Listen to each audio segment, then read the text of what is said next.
আজকে বুক রিভিউ না, একটা সম্পূর্ণ অন্যরকম একটা টপিক নিয়ে আলোচনা করব।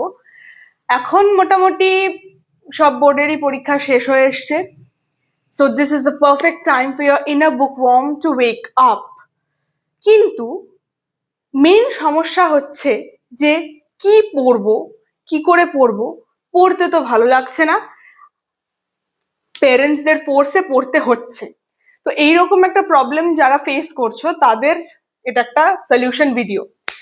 আমি যখন বই পড়া প্রথম শুরু করি তখন আমার যে প্রবলেমগুলো হয়েছিল সেগুলোকে নিয়েই আমি বেসিক্যালি ফোকাস করেছি এই ভিডিওয়। তো প্রথমত, পিকচারাইজ করতে একটু প্রবলেম হতো। মানে আমি যে স্টেটটাতে আছি while রিডিং দ্য বুক, সেখান থেকে বুক বইয়ের চরিত্রর স্টেটগুলো তে রিচ করাটা একটু প্রবলেম্যাটিক হয়ে যেত। তো সেইটার জন্য আমি প্রেফার করব যে রিড শর্ট স্টোরিজ।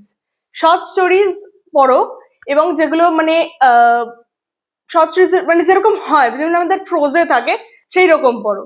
মানে কিছু নোভেলস যেগুলো হয় সেগুলোকে বিভিন্ন চ্যাপ্টার্সে ভেঙে দেওয়া হয়, বাট পুরো গল্পটা একদম শেষে গিয়ে রেজাল্টটা তোমরা পাও।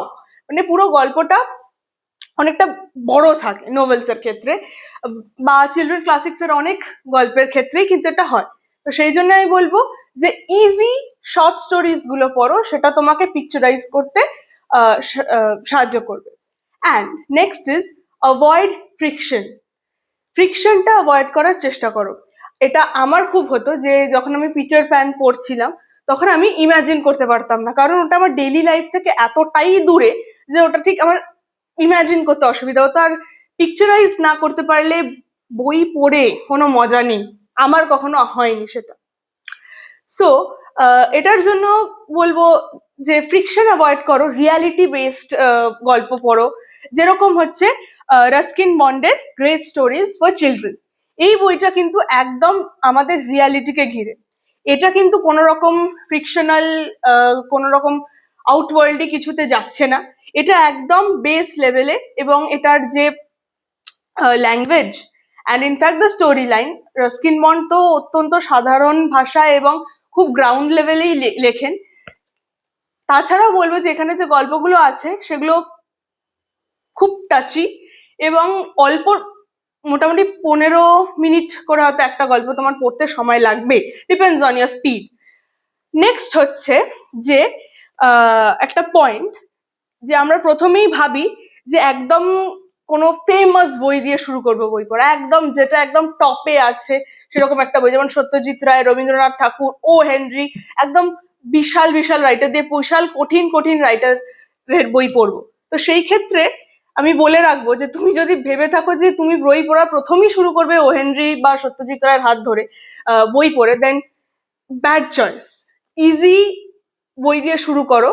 রাস্কিন বন্ড, জহানা স্পাইরি, ব্ল্যাক বিউটি, এইরকম ব্ল্যাক বিউটির রিভিউ আমি অলরেডি করে দিয়েছি, হেডিরও রিভিউ আছে। তো এই ধরনের বইগুলো দিয়ে তোমরা শুরু করো। প্রথমেই বড় বড় রাইটারদের যেও না।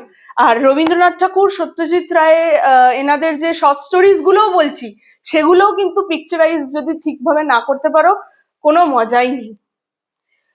সত্যজিৎ রায়ের বেসিক্যালি ওনার এত সুন্দর ডেসক্রিপশন, আমি নিজেও জানি না যে 100% পিকচারাইজ আমি করতে পারি কিনা, কিন্তু যতটা করতে পারি আমার গল্পটাকে ইন্টারেস্টিং করাতে খুব হেল্প করে। আর যখন আমি গল্প পিকচারাইজ করতে পারি না, আই লুজ ইন্টারেস্ট অ্যাকচুয়ালি। তো সেই জন্য বলবো যে শর্ট স্টোরিজ পড়ো। আর এখন উইন্টার ভ্যাকেশন, তো সবাই ঘুরতে যাবে, ট্রাভেলিং এর ক্ষেত্রেও যদি বই নিয়ে যাও তাহলে শর্ট স্টোরিজ প্রেফার করো। তো এই ভিডিওতে যারা নতুন, আমি চেষ্টা করলাম যে যারা নতুন বুকওয়ার্মকে নিজের মধ্যে জাগাবার চেষ্টা করছো, start with short story, start with easy writers, start with easy language and comics. Short stories এই ধরনের বইগুলো দিয়ে শুরু করো। আর যে হার্ড সে টিন, তারপরে লাকি লুক, অ্যাস্টেরিক্স, এইসব দিয়ে শুরু করো কমিক্স। আর কমিক্সের রিভিউ, কমিক্সের অনেকগুলো বইয়ের রিভিউ আমার করার আছে, সেগুলো আমার চ্যানেলে পেয়ে যাবে। সো যারা winter ভ্যাকেশনে you're ready to turn into a bookworm, best wishes from me.